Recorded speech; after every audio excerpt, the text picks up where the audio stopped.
पुंडलिकवरदाहर विठ्ठल श्री ज्ञानदेव तुकाराम. पंढरीनाथ भगवान की जय. माऊली ज्ञानेश्वर महाराज की जय.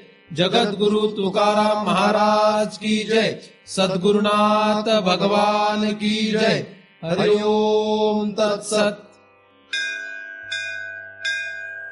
ध्यानमूलं गुरुमूर्ती, पूजामूलं गुरुपदम, मंत्रमूलं गुरुर्वाक्यम, मुक्तिमूलं गुरुकृपा. ब्रह्मेवाहम अहम ब्रह्म न चाहम ब्रह्मणा पृथक्, नाहम देहो न मे देहा केवलहम सनातन.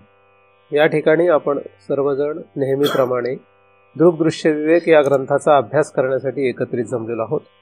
आतापर्यंत आपण 27 श्लोकांचा अभ्यास केलेला आहे. 28व्या श्लोकाचा आपण अभ्यास करीत आहोत. अखंड एकरसम वस्तू सच्चिदानंद लक्षणम इत्यविच्छिन्न चिंतेयम समाधीर्मध्यमो भवेत, असा हा 28व्या क्रमांकाचा श्लोक आहे. या श्लोकाच्या पूर्वार्धाचा आपण विचार केलेला आहे, किंवा पूर्वार्धाचा आपण विचार करीत होतो. पूर्वार्धातल्या पहिल्या भागाचा आपण विचार केला. अखंड म्हणजे काय, एकरस म्हणजे काय, याचा आपण विचार केला आहे. वस्तू म्हणजे परमार्थामध्ये भगवंताला वस्तू असं म्हणतात. व्यवहारामध्ये वस्तू वेगळी आणि परमार्थामध्ये वस्तू वेगळी. म्हणजे शास्त्रामध्ये वस्तू शब्दाचा अर्थ काय, ब्रह्म म्हणजे भगवंत. भगवंताला वस्तू असं म्हणतात. पण व्यवहारामध्ये बोलीभाषेमध्ये वस्तू कुठल्याही पदार्थाला वस्तू म्हणतात. कुठलाही पदार्थ असला आपण वस्तू असं म्हणतो. तर देव म्हणजे वस्तू आहे असं जर कोण म्हटलं तर लोक हसतील.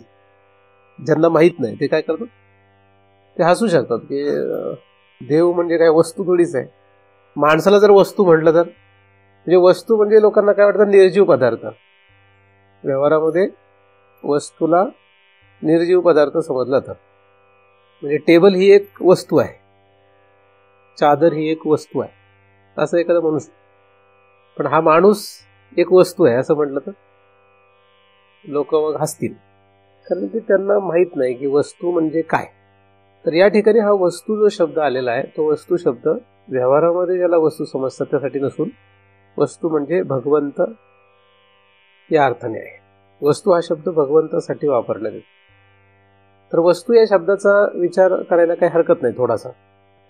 तर वस्तू शब्दाची फोड जर आपण केली, आपल्याला काही त्या फोड करण्यामध्ये एकदमच व्याकरणाचा उपयोग करायला पाहिजे असं नाही, पण आपल्याला समजण्यासाठी म्हणून आपण जर वस्तू शब्दाची फोड केली तर वस्तू, वस्तू म्हणजे वस्तू.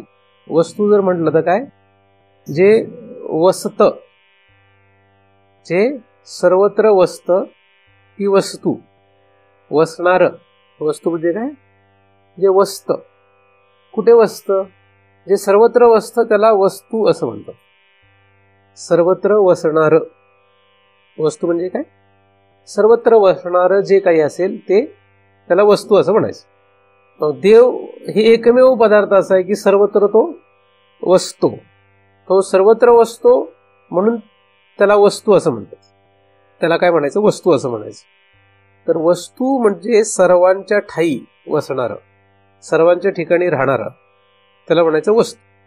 मग हे जी वस्तू आहे ही वस्तू किंवा ब्रह्म ही वस्तू अखंड एकरस आहे असं आपण पहिल्यांदा पाहिलं. अखंड एकरसम वस्तू. अखंड एकरसम कोण, अखंड एकरसम कोण, वस्तू. अखंड एकरसम वस्तू अधिक वस्तू सच्चिदानंद लक्षणम. अखंड एकरसम वस्तू, वस्तू ही अखंड एकरस आहे. पुढचा भाग वस्तू सच्चिदानंद लक्षणम, म्हणजे वस्तू हे सच्चिदानंद लक्षण आहे त्याचं. ते सच्चिदानंद लक्षणम म्हणजे या वस्तूचं हे पण लक्षण आहे. काय, सच्चिदानंद सच्चिदानंद हे सुद्धा त्याचं लक्षण आहे. आधी जे सांगितलं ती सुद्धा त्या वस्तूची लक्षणं आहेत. म्हणून वस्तू शब्दाच्या मागे आणि पुढे दोन्हीकडे आलेले जे शब्द आहेत हे त्या वस्तूचे लक्षण आहेत. लक्षणांवरून एखाद्या पदार्थाची ओळख केली जाते. व्यवहारातही आपण ओळख करायची असेल तर काय करतो, त्याची लक्षणं पाहतो. मग त्या लक्षणांवरून ती वस्तू ओळखली जाते. जेव्हा ती अनोळखी असते तेव्हा, जेव्हा तिची ओळख पूर्ण होते तेव्हा ती लक्षणं आपण विसरलं तरी चालतं. एखाद्या माणसाची जर आपल्याला ओळख नसेल, त्या पहिल्यांदाच त्या माणसाला आपण भेटतो, तर आपल्या सोबतचे त्याला ओळखणारी माणसं, आपल्याला ओळखणारी माणसं, हे मध्यस्थ जे असतात ते काय करतात, ते त्या माणसाची आपल्याला ओळख करून देतात. मग सांगतात याचं नाव हे आहे, हा या समाजातला आहे, हा या वर्णातला आहे, हा अमक्या गावाचा आहे, हा अमक्याचा आजोबा आहे, मामा आहे. अशा प्रकारे अनेक गोष्टी त्या व्यक्तीविषयी आपल्याला सांगण्यात येतात. आणि मग आपण ते लक्षात ठेवतो, हा असं असं असं आहे. आता त्याच्या 10 गोष्टी आपल्याला सांगितल्यानंतर कधीतरी तो अचानक जर भेटला तर आपल्याला, आपण लगेच ते काय करतो, आठवण्याचा प्रयत्न करतो, अरे हा कोण आहे. मग आपल्याला ते आठवतं, अरे हा अमक्याचा मामा आहे, हा अमक्या गावचा आहे, असं आपल्याला थोडंसं आठवतं. सगळीच लक्षणं आठवतात असं नाही. परत तिसऱ्यांदा भेटला की परत मग ती लक्षणं लगेच आठवतात, मग अजून 2 लक्षणं जास्त आठवतात. असं 10 वेळा भेटलं तर मग 10 वेळानंतर आपल्याला तो मनुष्य कायमच लक्षात राहतो. म्हणजे नंतर त्याची लक्षणं आठवण्याची गरज पडत नाही. ही लक्षणं जी आहेत ही आपल्याला थोड्या काळापुरती लक्षात ठेवावी लागतात. नंतर ती लक्षात ठेवायची गरज नाही पडत, ती आपल्या बुद्धीशी किंवा आपल्या चित्ताशी एकरूप होऊन जातात. म्हणजे आपल्याला लक्षात ठेवायची गरज पडत नाही. म्हणजे मला पाहिल्यानंतर तुम्हाला असं काही लक्षात आणावं लागतं का, हे कोण आहेत, असं काही लक्षात ठेवावं लागतं का? आता लक्षात ठेवावं लागत नाही, बरोबर का नाही? म्हणजे साधारणपणे व्यावहारिक दृष्ट्या जर तुम्ही माझ्याकडे बघितलं तर तुम्हाला काही लक्षात ठेवावं लागतं का, कोण आहे काय आहे? मी तुम्हाला पाहतो तेव्हा मला काही लक्षात ठेवावं लागतं का? काही लक्षात ठेवावं लागत, आपोआप लक्षात. पण जेव्हा नवीन आपण एखाद्या माणसाला पाहिलं असेल तेव्हा काय होतं, तेव्हा लगेच लक्षात नाही राहत, त्याला बरीच वेळ जाते. थोड्या वेळानंतर आपल्याला लक्षात येतं. तर त्याला लक्षात ठेवण्यासाठी आपण लक्षणं पाहतो. लहान मूल जन्माला आल्यानंतर अनेक पदार्थांची त्याला जेव्हा ओळख होत असते तेव्हा त्याला त्या पदार्थाची हळूहळू लक्षणं समजून घ्यावी लागतात. म्हणून लहान मूल जे असतं ते हळूहळू शिकत जातं, हळूहळू शिकत जातं. आणि तरुणपणात मग त्याला कॉन्फिडन्स येतो की आता मला सगळं माहित आहे. आणि शरीर पण त्याला बळकट मिळाल्यामुळे शरीर सुद्धा बलदंड असतं, त्यामुळे तरुणपणात तो जास्त उड्या मारतो. जसं तो म्हातारा होतो तसं त्याला माहीत बरंच झालेलं असतं, पण शरीर त्याचं काम करत, त्याच्यामुळे त्याला माहीत असून उपयोग होत नाही, माहिती असते. मग तरुण माणसं म्हाताऱ्यांकडे ते त्यांच्याकडून तपासून टाकतात, सांगा आजोबा असं काय याचं काय. मग त्या बुजुर्ग लोकांचा अनुभव तरुण लोक घेतात, काय की नाही? असं होतं, कारण की त्याच्याकडे तेवढा तो साठा झालेला असतो. ते काही कामाचे जरी नसले तरी सुद्धा लक्षणं सांगण्याच्या कामाचे राहतात. म्हणजे आपण त्यांना विचारून हे करू का, असं करू का, तसं करू का, असं आपण विचारू. ते स्वतः ते करण्याच्या उपयोगाचे नसतात. म्हणजे म्हातारा झालेला पैलवान असेल तर तो काही कुस्ती खेळण्याच्या उपयोगाचा राहत नाही, पण त्याला माहित असतं हा डाव टाकला तर काय होईल, तो डाव टाकला तर काय होईल, ठीक आहे नाही? म्हणजे कुठल्या डावाने कसा तो चितपट होईल हे त्याला माहित असतं पैलवानाला, म्हाताऱ्या पैलवाना. म्हणून तो जो वस्ताद असतो तो कसा असतो, म्हातारा असतो. तो काय असतो, तो म्हातारा असतो. तो काही बलदंड असायलाच पाहिजे असं करायचं. कुठल्याही क्रिकेटच्या टीमचा सुद्धा कोच जो असतो तो म्हातारा, त्याला बॅट पण फिरवता येईल काही सांगता येत नाही, पण तो कोच असतो, ठीक आहे? तर कशामुळे झालं ते, लक्षणांचा त्याने पूर्ण अभ्यास केल्यामुळे म्हणा, किंवा त्याला ती पूर्णतः अनुभवात गोष्ट आल्यामुळे तो अनुभव बाकीचे लोक वापरू शकतात. तर लक्षणांना फार किंमत आहे, लक्षणं माहीत पाहिजे. तसंच या ठिकाणी आपल्याला जी अनोळखी वस्तू आहे ते काय, आपल्यासाठी अनोळखी वस्तू काय, आपल्यासाठी अनोळखी वस्तू काय आहे, आहे का नाही अनोळखी वस्तू काही, काय म्हणजे कशासाठी आलात, कशासाठी तुम्ही ते सवय पडली, नक्की कशासाठी चाललोय आपण, परमार्थ कशासाठी करतोय, परमार्थ कशासाठी करायचं हे कळत नाही तिथपर्यंत परमार्थ करणं म्हणजे व्यवहार करणे आहे. जिथपर्यंत आपण परमार्थ कशासाठी करतो हे कळत नाही तिथपर्यंत परमार्थ करणं म्हणजे काय, व्यवहार आहे तो. म्हणजे नुसतं भजन गाणारे असतील, फक्त वारी करणार असेल, पण त्याला माहित नाही कशासाठी करायचं, फक्त तो करतोय म्हणजे तो व्यवहार आहे. कुठला व्यवहार आहे, सात्विक व्यवहार आहे, बस तेवढंच. त्याचा खरा काही उपयोग होत नाही. त्यामुळे का करायचं, म्हणजे पंढरपूरला गेल्याने, म्हणजे वारी केल्याने मला पंढरपूरचा विठोबा भेटेल किंवा भेटावा या अपेक्षेने तो वारी करत असेल तर चांगलं आहे. पण काय नाही, सगळे करतात वारी म्हणून मी पण वारी करतो. माझ्या आईबापाने सांगितलं, त्याच्या आईबापाने त्यांना सांगितलं, पिढ्यानपिढ्या आमच्या घरात वारी आहे म्हणून आम्ही वारी करतो, असं जर कारण त्याला माहित असेल तर त्याचं फल निराळ आहे. आलं लक्षात? सगळ्यांना समान फल मिळत नाही. जसजशी त्याची वारी वाढते त्याचा भाव बदलत जातो. मग हळूहळू 50 वेळा वारी केल्यानंतर किंवा 20-30 वेळा वारी केल्यानंतर मग कदाचित त्याच्या पहिल्या वारी करण्यामध्ये 20व्या वारीमध्ये काय होतो, फरक पडतो. त्याची साधना तपश्चर्या वाढायचं ते म्हणून होतं तसं. असो, सांगण्याचं तात्पर्य माहित पाहिजे आपल्याला काय कायसाठी आपण करतो. तर काय हेतू आपला, माझा प्रश्न काय होता, काय कशाची अनोळख, कशाची अनोळख आहे, ज्याची आपल्याला ओळख करायला चाललोय आपण. कशाची ओळख करायची, महाराजांची ओळख करून काय करणार. महाराजांची ओळख करायला की महाराज तुमच्यात काही फरक नाही. महाराजाला एक शरीर आहे, तुम्हाला एक शरीर आहे, दुसरं शरीर आहे, दुसरं शरीर आहे, तिसरं शरीर आहे की नाही. खाणं पिणं चालणं बोलणं सगळं सामान आहे. कशाला ओळख करत बसायची. ओळख कशाची करायची आहे, कशाची ओळख करायची आपली. सगळ्यांना माहिती आहे पण सांगत नाही, घाबरतात. वर्गात मुलांना प्रश्न विचारला की अशीच परिस्थिती आहे. मुलांना उत्तर माहीत असतं, काही घाबरतात, काही लाजतात, काही नको विनाकारण डोक्याला त्रास, बरं चुकीचं उत्तर दिलं तर काय, आडवं लावलं तर काय, असे अनेक प्रश्न तयार होतात उत्तर सांगण्याच्या आधी, है ना. तर कशाची ओळख करायची आपल्याला, अनोळख कशाची आहे. आपल्याला देवाची अनोळख आहे. देव म्हणजे ब्रह्म, म्हणजे ब्रह्माची अनोळख आहे. ब्रह्म या वस्तूची आपल्याला अनोळख आहे, बाकी कशाची अनोळख नाही.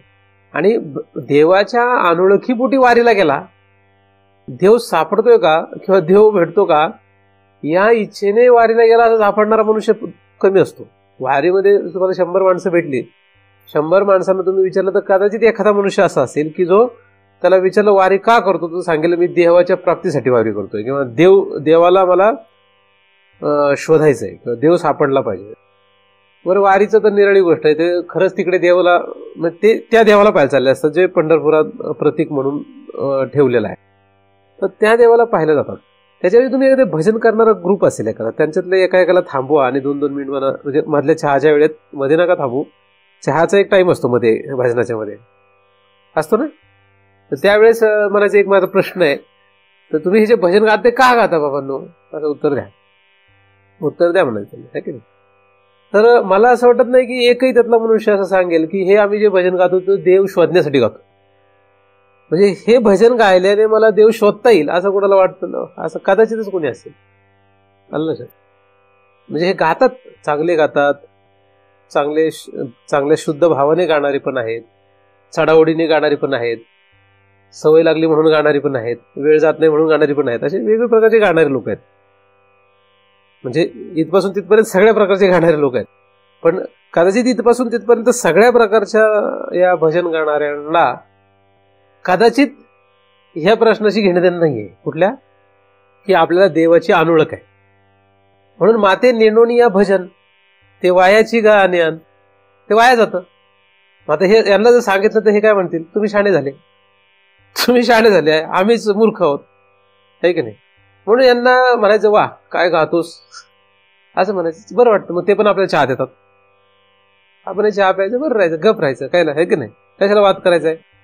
वाटलं तर आपण एखादा सूर लावायचा मध्ये, नाही लागला तरी, आहे की नाही. म्हणजे आपला सूर लागेलच काय अशी गॅरंटी नाही, पण लावून बघायचा कसा लागतोय, आहे की नाही. लहान मुलासारखं थोडं खेळलं तर काय आपलं काय जातं, आपल्या बापाचं आपलं काय वाया जातं काही नाही. लहान मुलं खेळतात, आपण मध्ये एखादी बॅट घेऊन एखादा बॉल फिरकावला तर काय फरक पडतो. त्याने काय आपण जाणार नाही म्हणणार काय बारक्यासारखं करतो असं म्हणते, आहे ना. पण सगळीच लहान मुलं तिथे असली तर मग काय भीती नाही ना. तसं एखादं भजन आपण गायलं तरी काही एवढा काही फरक नाही पडत, पण आपणही त्यांच्यासारखे झालो तर मग फरक पडतो नाही का. रोज उठ सुट तुम्ही जर संध्याकाळी 4 वाजले चालले ग्राउंडवर क्रिकेट खेळायला तर बायको मारेल, नाही का. लहान मुलं जाऊन क्रिकेट ग्राउंडवर खेळतात 4 वाजता, 5 वाजता, 6 वाजेपर्यंत. 8 वाजता जरी पोर घाल तर आई 2 बोलणी ऐकतील, बाकी त्याच्या पलीकडे काय नाही. पण जर एखादा नवरा तुम्ही आता करते धरते घरातले, भाजी आणायची, दळण आणायचं, अमकं तमकं बरेच कार्य करावे लागतात. अशा परिस्थितीमध्ये तुम्ही जर 4 वाजताच ग्राउंडवर गेले कशाला, तर क्रिकेट खेळायला, आणि रात्री 8 वाजले तरी तुम्ही तपास नाही तुमचा, आले ना तर ज्या जेवायला असे म्हटले तर काय होणार, मिळेल का जेवायला. मुलांना देतात, कारण मुलांचं वय खेळायचं असं म्हणतात. पण तुमचं 1 दिवस ऐकतील, 2 दिवस ऐकतील, 3 दिवस ऐकतील, 4थ्या दिवशी चालेल का तसं चालत नाही. तसं तुम्ही एखाद्या वेळेस आपलं साधन थोडंसं केलं चालतंय, पण ते आपलं का करायचं हे जर विसरलो तर गडबड आहे ना.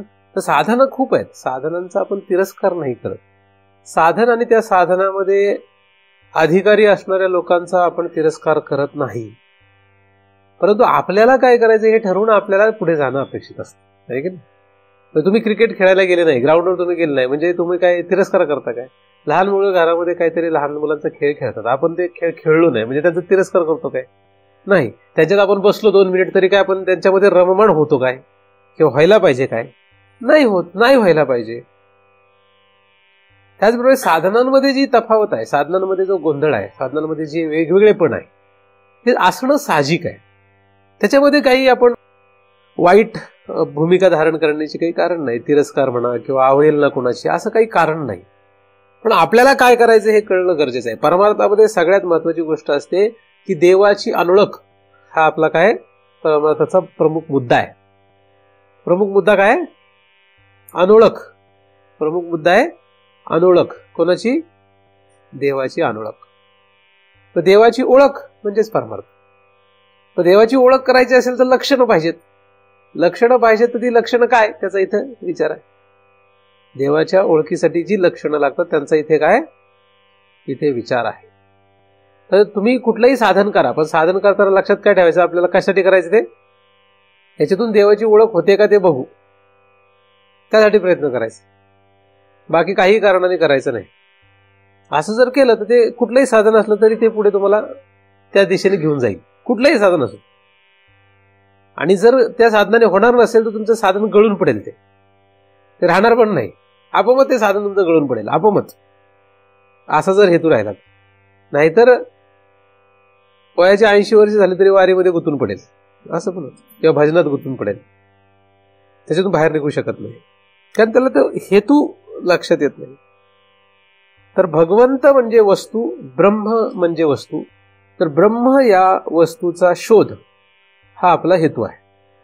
आणि खरं तर तो जो देव आहे किंवा ही जी वस्तू आहे, ब्रह्म ही जी वस्तू आहे, ही ब्रह्मवस्तू आपण स्वतः आहोत. म्हणजे तो स्व ही ती वस्तू आहे, पण त्याची अनोळख आहे. म्हणजे आपलीच आपल्याला अनोळख आहे, म्हणून आपलाच आपण घेतलेला शोध म्हणजे परमार्थ. दुसऱ्या पद्धतीने काय, आपणच आपला शोध घेणे याचं नाव परमार्थ. आणि दुसरा भाग काय, देवाचा शोध घेतलं म्हणजे परमार्थ. मग एखादा म्हटलं मी देवाचा शोध घेतोय त्याचं म्हणणं, आणि एखादा म्हटला मी माझाच शोध घेतोय त्याचं म्हणणं सारखंच आहे, काही बदल नाही त्यामध्ये. म्हणून एखाद्याने स्वकडे लक्ष केंद्रित केलं, तिकडे जाण्याचा प्रयत्न केला, आणि एखाद्याने देव शोधत बसला, दोघांचा हेतू तोच, काहीच बदल नाहीये. मध्ये प्रक्रिया त्यांच्या पद्धती वेगळ्या जरी दिसल्या तर त्याने काही होत नाही, त्यांना दोघांना एकच वस्तू सापडणार आहे. कारण स्वतःचा शोध घेतला तरी देवच सापडतो, आणि देवाचा शोध घेतला तरी स्वच सापडतो, असा सिद्धांत आहे. कारण तत आणि तोम मध्ये काही फरक नाही. मी तूपणाची झाली बोळवण, मी आणि तू वेगळा नाही. मी म्हणजे अहम, अहम म्हणजे स्व, आणि तू म्हणजे देव म्हणजे ब्रह्म. त्याची बोळवण होणे म्हणजे त्याचा शेवट होणे. तर दोन्ही एक झाले की विषय संपतो. वस्तूची अनोळख, म्हणून वस्तूची ओळख करावी, आणि वस्तूची ओळख करण्यासाठी लक्षणं पाहिजे. काय पाहिजे? कुठल्याही वस्तूची ओळख करण्यासाठी काय लागतं? लक्षणं लागतात. मग त्यातल्या लक्षणांचा आपण विचार केला, अखंड आणि एकरस, अशा 2 लक्षणांचा आपण विचार केलेला आहे. पुढच्या भागामध्ये सच्चिदानंद हे पण काय लक्षण आहे. परंतु श्लोकामध्ये मागे हीच लक्षणे येऊन गेलेली आहेत. कितव्या श्लोकात आहेत ती? आपण अभ्यास केला का नाही? 25व्या श्लोकामध्ये आपण अभ्यास केलेला आहे. असंग सच्चिदानंद स्वप्रभो द्वैतवर्जित. शब्दानुवित समाधी जी आहे, या शब्दानुवित समाधीमध्ये या शब्दांच्या द्वारे आपण शब्दानुवित सविकल्प समाधी प्राप्त करतो, असा आपण 25व्या श्लोकामध्ये अभ्यास केलेला आहे, बरोबर का नाही? आणि त्याच्यातलेच पुन्हा या ठिकाणी सच्चिदानंद हे शब्द आलेले आहेत. पुन्हा काय केलंय? पुन्हा या ठिकाणी सच्चिदानंद हे शब्द वापरलेले आहेत. पण त्यावेळेस फक्त ते शब्द होते, त्या शब्दाच्या आधाराने आपण काय करत होतो? समाधी प्राप्त करण्याचा प्रयत्न करत होतो शब्दाच्या आधारे, आणि ती सविकल्प शब्द मानली होती समाधी. मग ह्याच्यामध्ये त्याच्यामध्ये थोडाफार काहीतरी फरक असायला पाहिजे. ही जास्त सूक्ष्म विषय आहे ना, त्याच्यापेक्षा जास्त सूक्ष्म आहे. कारण तो 25व्या श्लोकामध्ये ना, हा 28व्या श्लोकामध्ये विषय आलेला आहे. जरी शब्द तसे समान दिसत असले तरी त्याच्यापेक्षा जास्त सूक्ष्म याच्यामध्ये काहीतरी दडलेलं असायला पाहिजे. आपण जेव्हा 25व्या श्लोकाचा अभ्यास केला तेव्हा त्यातलं सूक्ष्मता पण पाहिलीच होती. तरी सुद्धा पुन्हा सच्चिदानंद शब्दांवर थोडा विचार करायला काही हरकत नाही.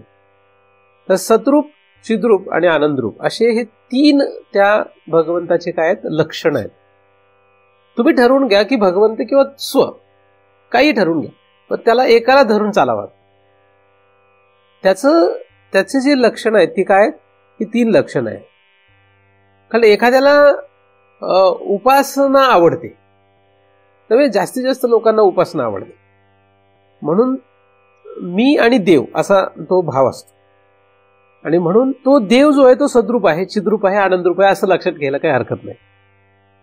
कारण तो देव मी आहे आणि त्याचे काय लक्षण आहेत असं जर शोधायला लागलं तर ही प्रकृती जी आहे किंवा त्या प्रकृतीचे जे बनलेले सगळे पदार्थ हे आपल्याला लोळवतात, आपल्याला त्या बोधावर टिकून ठेवू शकत नाही. म्हणजे साक्षात जरी आपण वस्तू असलो, ब्रह्मरूप असलो, तरी त्या वस्तूपासून अलीकडे जे काही आहे सगळं खाली, म्हणजे भासलेलं जे काही प्रपंच आहे, माया कार्य जे आहे, या माया कार्यामुळे आपण त्या बोधावर टिकून राहू शकत नाही. तसं अशक्य आहे. म्हणून उपासनेचा एक भाग दिसतो. उपासना म्हणजे काय, उपासना म्हणजे मी आणि देव असा भाव. लक्षात. मग हा देव कोण असावा, तो देव प्रत्येकाचा वेगवेगळा असतो, त्याप्रमाणे त्याची उपासना असते. आणि या ठिकाणी आपला जो देव आहे तो कुठला आहे, तो सतरूप, चिद्रूप, आनंदरूप आहे. आणि बऱ्याचशा उपासनामध्ये त्यांचे देव सद्रूप, चिद्रूप, आनंदरूप आहे असंच मानलेलं आहे. म्हणजे एखाद्याचं जर देव विष्णू असेल तर विष्णू हे सद्रूप, चिद्रूप, आनंदरूप आहे असं मानलेलं आहे. एखादा देव शंकर असेल तर शंकर सद्रूप, चिद्रूप, आनंदरूप आहेत असं मानलेलं आहे. एखाद्याचा देव गणपती असेल तर गणपती सद्रूप, चिद्रूप, आनंदरूप आहे असं मानलेलं आहे. बरोबर का नाही.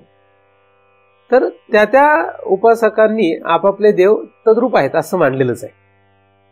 पण आपण एखाद्याला धरून तो तद्रूप आहे असं मानण्यापेक्षा तद्रूपालाच आपण धरतोय. हाच वेदांतामध्ये प्रमुख फरक आहे. म्हणजे जसा एखादा देव धरून त्या देवाला तद्रूप मानायचं, दुसरा देव झाला त्याला धरून त्याला तद्रूप मानायचं, म्हणजे सद्रूप, चिद्रूप, आनंदरूप मानायचं. त्याच्याऐवजी एकदमच सद्रूप, चिद्रूप, आनंदरूप असायचं. आमचा देव विष्णू नाही, शंकर नाही, ब्रह्मदेव नाही, सूर्य नाही, गणपती नाही. आमचा देव कोणीच नाही. आमचा देव कोण आहे, सद्रूप, चिद्रूप, आनंदरूप हा आमचा देव आहे.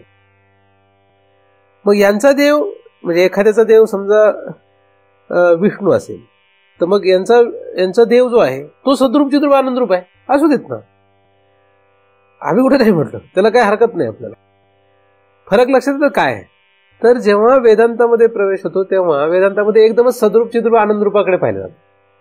आणि बाकीच्या उपासनेमध्ये काय होतं, त्या देवाकडे बघितलं तर आणि मग त्या देवाच्या सगुण रूपाला किंवा लक्षणांना पाहून मग पुढे त्याच्या निर्गुण लक्षणाकडे प्रवेश केला होता. अशी पद्धत दिसते. पण वेदांतामध्ये काय दिसतं, वेदांतामध्ये हे बाकीचे त्याचे रूपच काढून टाकले, एकदमच सद्रूप, चिद्रूप, आनंदरूप. म्हणून या ठिकाणी लक्षणं जी देवाची सांगितली म्हणजे वस्तूची ती काय आहेत, एकदमच सद्रूप, चिद्रूप, आनंदरूप असं सांगितलं. म्हणजे एखाद्याचा देव कृष्ण आहे असं धरू आपण. मग कृष्ण म्हणजे काय, मग बऱ्याचशा अभंगांमध्ये कृष्णाचं रूप सांगताना काय सांगितलं जातं, नाही लक्षणं, कृष्णाची लक्षणं सांगताना काय सांगितलं जातं. कितीतरी अभंगांमध्ये, कितीतरी गवळणींमध्ये कृष्णाची लक्षणं, काय लक्षणं आहेत तुम्ही गाता का नाही का, बरेचसे कृष्णाची लक्षणं सांगितली नाही का. कृष्ण ज्यांची देवता आहे म्हणजे देव आहे, कृष्ण ज्यांचं देव आहे, ज्यांचं म्हणजे आपलं पण आहे बरं. काय लक्षण आहे, कितीतरी अभंगामध्ये कृष्णाची लक्षणं सांगितली जातात. म्हणजे कुठलाही अभंग सांगू शकता तुम्ही, कितीतरी अभंग, गवळणीमध्ये जवळजवळ सगळ्या गवळणीमध्ये कृष्णाची लक्षणं आहेत. नाही लक्षणं म्हणजे एकदम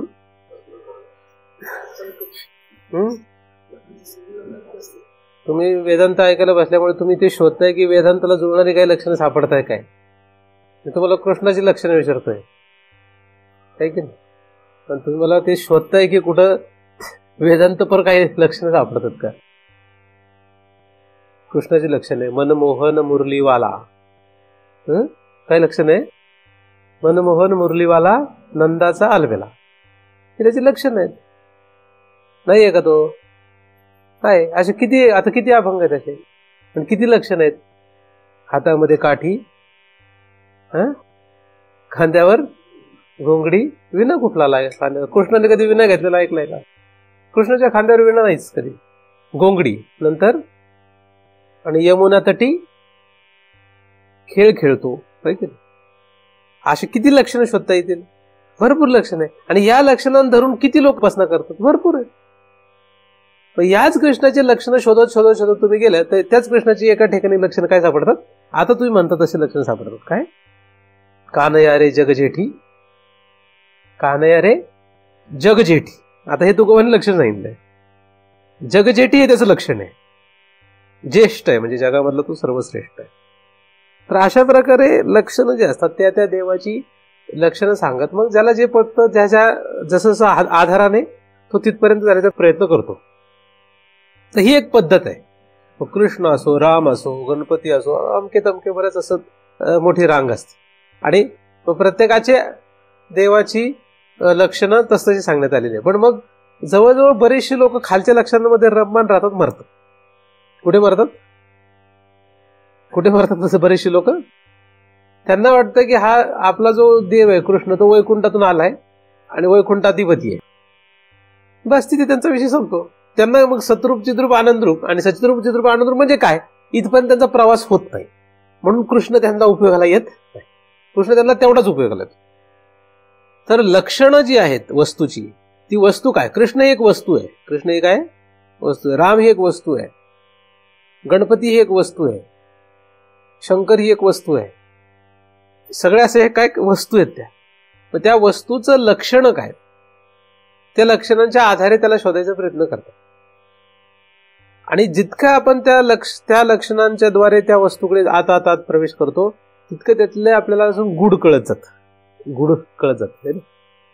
एखाद्या माणसाला पहिल्यांदाच भेटलो आणि त्याला हजारो वेळा भेटल्यानंतर दोन्ही वेळांच्या त्याच्या लक्षणामध्ये आपल्याला समानता सापडते का फरक सापडतो?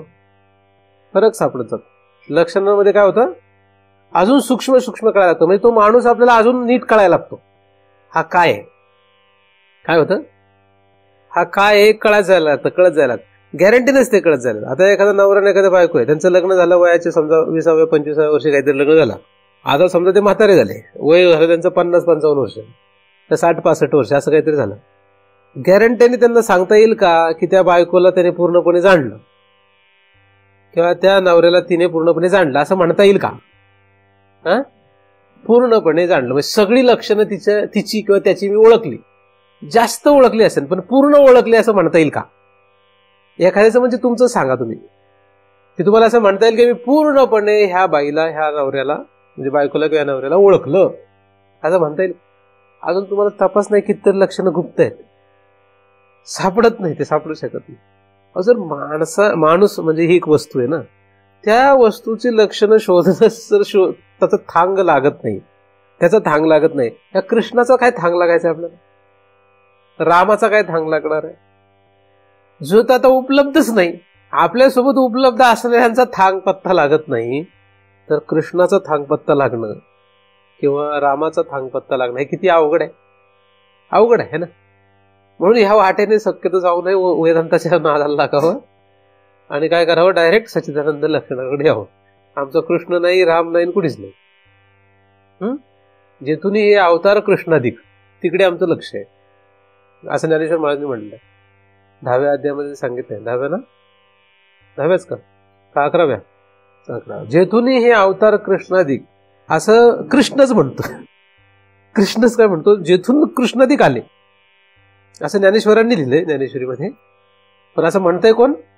असं कृष्ण म्हणतो. जेथून कृष्णाधिक आले ते सच्चिदानंद स्वरूप जे आहे ते वेदांताचा तो विषय आहे. आपला काय विषय आहे? आपली वस्तू काय आहे? आपली वस्तू ही आहे काय? सच्चिदानंद ही वस्तू आहे, तिचं लक्षण ते आहे. म्हणून सच्चिदानंद हा शब्द जरी भरपूर ठिकाणी वापरण्यात येत असला तरी फरक किती आहे हे लक्षात घ्या, है ना. म्हणून कृष्णाचे उपासक सुद्धा सच्चिदानंद शब्दाचा वापर करतात, रामाचे उपासक करतात, गणपतीचे उपासक करतात, देवीचे उपासक करतात, करत नाही ते सगळे करतात. पण फरक काय, फरक आहे ब्रह्म या वस्तूला सद्रूप चिद्रूप आनंद लक्षणाने जाणणं आणि इतर सगळ्या देवांना देवतेंना सद्रूप चिद्रूप आनंद रूप लक्षणाने यात खूप फरक आहे.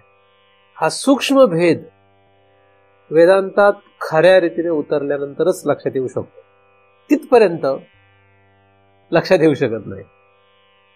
मग सगळ्यांचेच देव सच्चिदानंद रूप आहेत आम्ही कुठं नाही म्हणतो, आम्ही नाही म्हणतच नाही. त्याच्यामुळे आपण त्याचा तिरस्कार किंवा अवहेलनेचा प्रश्नच येत नाही.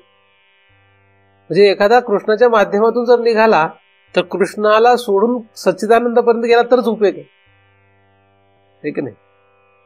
तर कृष्ण सुद्धा कुठून आला, जिथून आला ते ठिकाण, ती वस्तू आहे. काय ती वस्तू आहे, त्या ठिकाणी कृष्ण नाही आणि राम नाही, गणपती नाही आणि सूर्य नाही, अशी ती वस्तू आहे की जी सच्चिदानंद रूप आहे. म्हणजे त्याच वस्तूचे सच्चिदानंद रूप हे लक्षण आणि यांचं सच्चिदानंद रूप लक्षण यात फरक आहे. जरी हे सच्चिदानंद रूप असले तरी सुद्धा तो फरक आहे का नाहीये, तरी सुद्धा काय, तरी सुद्धा फरक आहे. जरी तो नाममात्र असला, तो जरी नाममात्र फरक असला तरी सुद्धा तो फरक तेवढा आहेच. कारण कृष्ण या पदाला वजा केल्याशिवाय सच्चिदानंद रूप जर एखाद्याने पाहिलं तर मग मोठा फरक आहे. पण कृष्ण या पदाला सोडून सच्चिदानंद रूप पाहिलं त्या वाटेने जाऊन तर कदाचित बरं आहे. म्हणजे सूर्यावर जाऊन पाहणं आणि सूर्याला पृथ्वीवरून पाहणं दोन्ही वेळेस सूर्यच कळतो, पण पृथ्वीवरून सूर्य पाहणं आणि सूर्यावरून सूर्य पाहणं यात काय, यात फरक आहे. तसं सच्चिदानंद रूप ब्रह्म किंवा वस्तूवरून सच्चिदानंद रूप वस्तूला जाणणं आणि कुठल्या तरी देव किंवा यांच्याद्वारे त्या सच्चिदानंद वस्तूला जाणं यात फरक. जसं पृथ्वीचा संपर्क न तोडता सूर्य जाणता येतो आणि पृथ्वीचा संपर्क तोडून सूर्यावर जाऊन सूर्य जाणता येतो, पण फरक दोन्हीमध्ये राहतो. सूर्यावर जाऊन सूर्य जाणला तर सूर्यरूप होतो, पृथ्वीवर जाऊन सूर्य जाणला तर सूर्यरूप होत नाही. सूर्य जाणला जातो पण सूर्यरूप होत नाही. म्हणून सूर्यरूप व्हायचं असेल तर सूर्यावर जावं लागतं. सूर्य जाणायचं असेल तर काय करावं लागतं, सूर्यावर जावं लागतं. पण सूर्य जाणायला गेलो आणि सूर्यावर जाऊन सूर्यरूप झालो तर सूर्य काय हे सांगता येत नाही. हे जाणणं कसं आहे, हे जाणणं असं आहे की मग पुढे सांगता येणार नाही सूर्य कसा आहे. एकदा का सूर्यरूप झाला की सूर्य कसा आहे त्याने कसं सांगावं. तुम्ही सूर्यावर गेले आणि आता तुम्हाला विचारलं सूर्य कसा आहे, तुम्ही काय सांगणार. तुमचं अंगच सूर्यरूप झालं म्हणजे तुम्ही तळपू लागले. तर सूर्य कसा आहे तुम्हाला सांगायचे का, तू फक्त माझ्याकडे बघ, हा असाच सूर्य आहे, काय म्हणावं लागेल. सूर्याला म्हटलं की सूर्य कसा आहे सांग, तर तो काय सांगणार, तो म्हणणार बघ माझ्याकडे फक्त, बस असा सूर्य आहे. त्याला म्हणायची गरज आहे का तो प्रकाश रूप आहे, तळपता आहे, असा आहे तसं काय नाही, तो फक्त बघ माझ्याकडे असा आहे. अशी अवस्था होते. काय होते, मग त्याला सांगायची गरज पण नाही. पण तो जर मनुष्य पृथ्वीवर राहिला आणि पृथ्वीवर राहून त्याला विचारलं सूर्य कसा आहे, तर मग त्याला सांगावं लागतं सूर्य एक लालबुंद गोळा आहे, तो तळपत असतो, तो प्रकाश देतो, तो अंधार दूर करतो, असं सगळं मग सांगावं लागतं. कुठून, पृथ्वीवर. म्हणून जिथपर्यंत ते सांगण्याचा व्यवहार चालतो तिथपर्यंत तो अनुभवाचा विषय येत नाही. लक्षणांचं जे आहे, लक्षणांची अनुभूती आणि लक्षणांचं सांगणं यात फरक आहे. तर आपल्याला जो प्रवास आहे तो कसा आहे, आपल्याला सूर्यावर जाण्याचा विषय आपला आहे. पृथ्वीवर राहून सूर्याच्या गप्पा मारण्याचा विषय आपला नाही. चुकीचं आहे का त्या, नाही चुकीचं नाही, बरोबरच आहे. चुकीचं काही नाही, बरोबरच आहे. सूर्याबद्दल पृथ्वीवर राहून बोलणं हे बरोबरच आहे, चुकीचं काही नाही. पण सूर्यरूप होऊन सूर्य जाणणं हे जास्त काय श्रेष्ठ आहे, योग्य आहे. असं सच्चिदानंद हे जे वस्तूचं लक्षण आहे त्या सच्चिदानंदावर जाऊन किंवा त्याच्याशीच घेणं देणं ठेवून त्याला जाणणं म्हणजे हे सूर्यावर जाऊन सूर्यरूप होण्यासारखं आहे. आणि कोणाच्या तरी आधाराने सच्चिदानंद रूप जाणणं हे काय पृथ्वी राहून सूर्याला जाणण्यासारखं. म्हणून कोणाच्या आधाराची गरज नाही. कोणाच्या म्हणजे कोणाची देवता नाही, देव नाही, कुठेच नाही, सगुण नाही, सगुण साकार नाही, कुठलाच नाही, कोणाचीच गरज नाही. ह्याला थोडं धारिष्ठ लागतं अंगात. ह्याला काय लागतं, थोडं अंगात बळ लागतं. म्हणजे कृष्णाची पण गरज नाही, रामाची पण गरज नाही. पण आता हे सगळ्यांना शक्य नाही म्हणून साधू संतांनी काय केलंय, यांच्या माध्यमातून सुद्धा, कारण अंधाऱ्या बाजूला राहण्यापेक्षा उजेडाच्या बाजूला येऊन सूर्य जाणला तरी ते नाहीपेक्षा काय झालं, असं एवढाच फरक आहे त्यामध्ये. अंधारात खितपत पडण्यापेक्षा प्रकाशात या आणि सूर्य जाणं, पृथ्वीवर राहिले तरी चालतंय, असं पहिलं म्हणणं असतं. आणि दुसरं म्हणणं असतं सूर्यावर जाऊन सूर्य जाणं, हे दुसरं म्हणणं आहे. साधू संतांनी दोन्ही सांगितलेले आहेत. साधू संतांनी एक नाही सांगितलेलं. पण ज्याला जेवढी ऐपत असते त्याप्रमाणे तो त्याच्यात गुरफटून पडतो किंवा ते करत राहतो.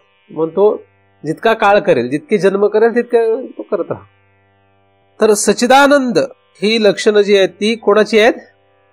तुम्ही तुमच्या देवात, तुमच्या देवाऱ्यात जर कुठला देव ठेवून त्याला सच्चिदानंद रूप आहेत असं म्हणत असाल तर तो देवाचा आपण अभ्यास करत नाही. आपण कुठल्या देवाचा अभ्यास करतो? पृथ्वीला जसं धरून सूर्याचा अभ्यास नाही, सूर्यावर जाऊन सूर्याचा अभ्यास, तसं सच्चिदानंद रूपावर जाऊन सच्चिदानंद रूपाचा अभ्यास करणं हा आपला विषय आहे. तर सद्रूप हा शब्द कोणासाठी आहे? त्या वस्तूसाठी आहे. वस्तू. आणि वस्तू म्हटलं की जे सर्व ठाई वसलेलं आहे ती वस्तू, आणि तिचं लक्षण काय? सद्रूप आहे. मग ती वस्तू म्हणजे तुम्ही कृष्ण म्हणणार का? आता आमचा कृष्ण सर्वत्र वसलेला आहे असं म्हटलं तर ठीक आहे, आम्ही नाही म्हणत नाहीच आहे. पण तसं बघितलं तर कृष्ण सर्व ठाई वसलाय का? नाही. मग अल्लाह वसलेला आहे का? नाही. जीसस वसलेला आहे का? किंवा कुठलाही देव, कोणाचाही कुठलाही देव वसलेला आहे का? नाही ना. कारण जे अल्लाहचे भक्त आहेत ते कृष्णाला मानतील का? ते मानणार नाही. आणि जे कृष्णाचे भक्त आहेत ते रामाला मानतील का? शंकराला मानतील का? नाही म्हणत. शक्यतो नाही म्हणणार. मानतीलच काही सांगता येत नाही. काही मानतील, काही नाही म्हणणार, है ना. म्हणून यांची वस्ती काय? सर्वत्र नाही. कृष्ण सर्वत्र नाही. कृष्णाचे भक्त जरी असं म्हणतात की आमचा कृष्ण सर्वत्र आहे, तरी तशी परिस्थिती नाही ना. मुस्लिम कंट्रीमध्ये गेला तर कृष्णच नाही तिथं कुठं. ते म्हणजे कुठला आलाय कृष्ण असं म्हणतील का? ते नाही. म्हणून आपण त्या कृष्णाला भजत नाही. मग अल्लाला भजतो का? नाही, अल्लाला पण भजत नाही. कारण यांचा अल्लाह फक्त मुस्लिम लोकांसाठी आहे आणि यांचा कृष्ण फक्त कृष्णच आहे, एवढ्याच लोकांचा आहे, एवढ्या लोकांचाच आहे. म्हणून हे दोघही वस्तू नाही आहेत. हे काय नाही आहेत? हे वस्तू नाहीत. ह्यांच्याकडे पण ह्यांच्याकडे पण अशी जी वस्तू आहे ती वस्तू आपण पाहतोय. कुठे आहे ती? इथे पण इथे पण आहे.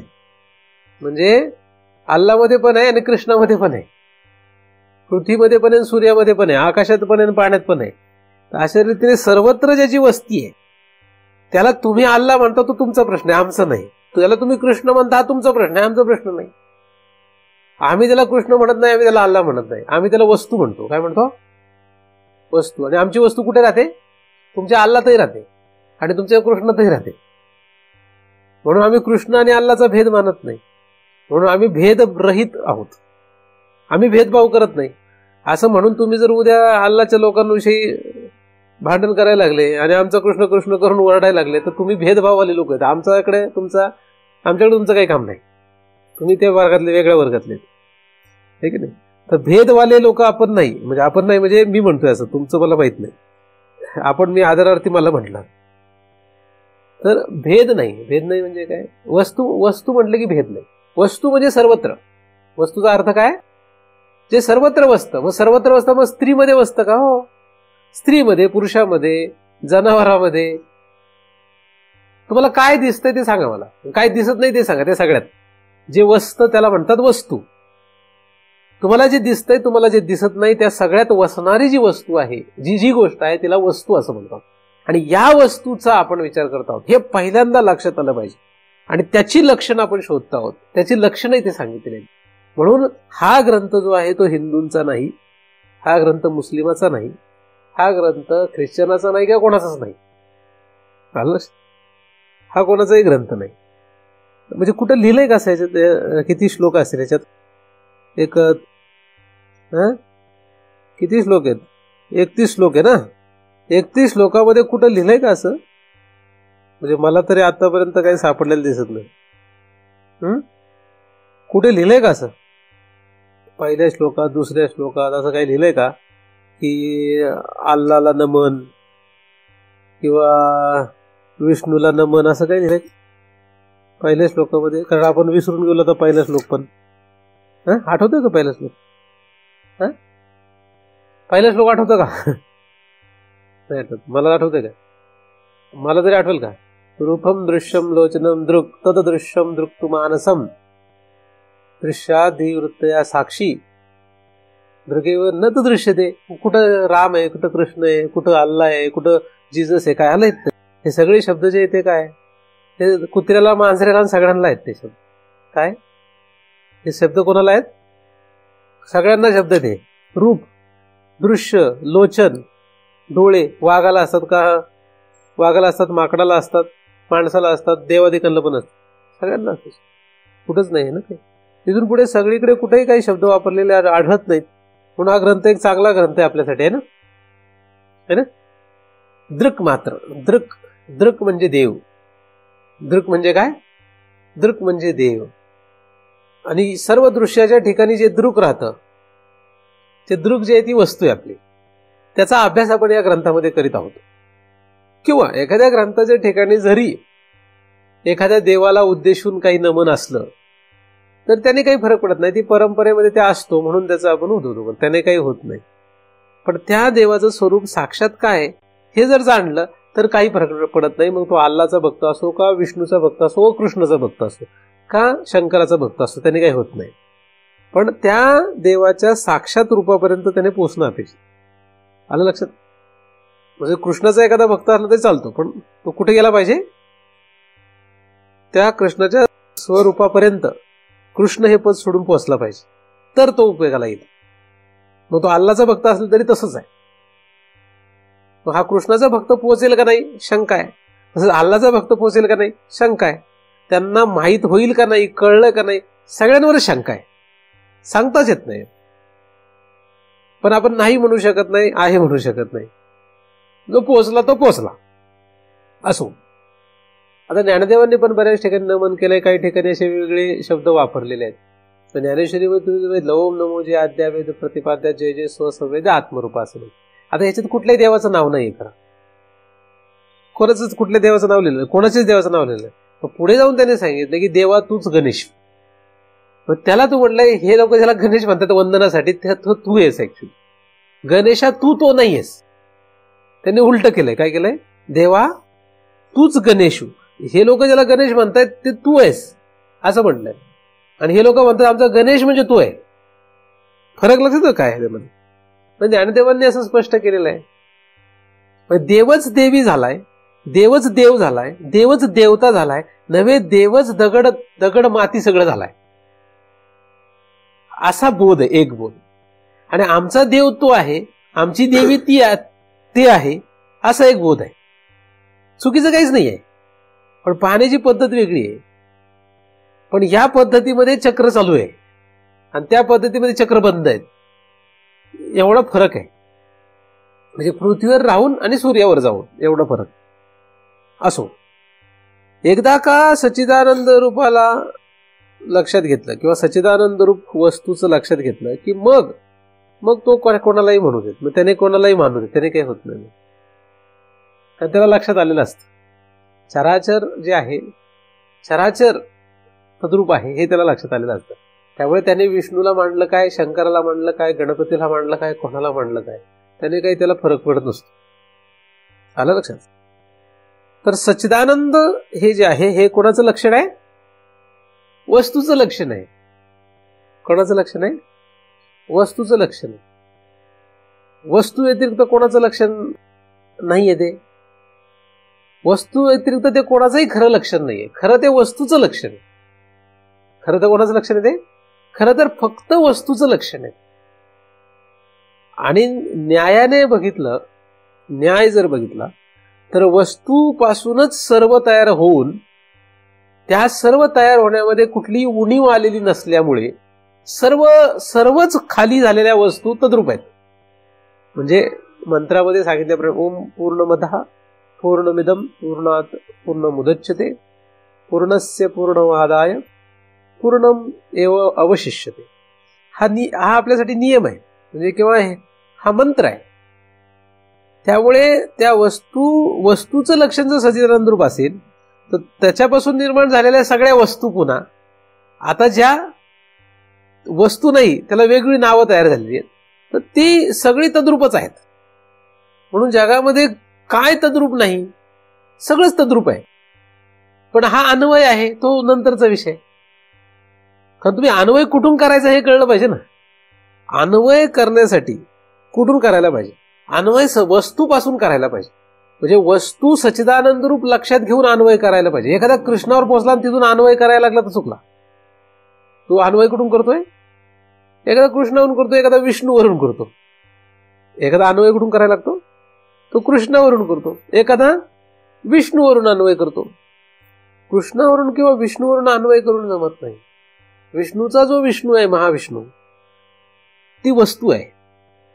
त्या वस्तूवरून अन्वय केला तर विष्णू तद्रूप होतो, शंकर तद्रूप होतो, ब्रह्मदेव तद्रूप होतो. त्यांचे अवतार सगळे तद्रूप होतात, त्यांचेही अवतार सगळे तद्रूप होतात, त्यांची प्रजा सगळी तद्रूप होते. पण वस्तूवर जाऊन तद्रूप लक्षात घेतलं पाहिजे, अन्वय लक्षात घेतलं पाहिजे.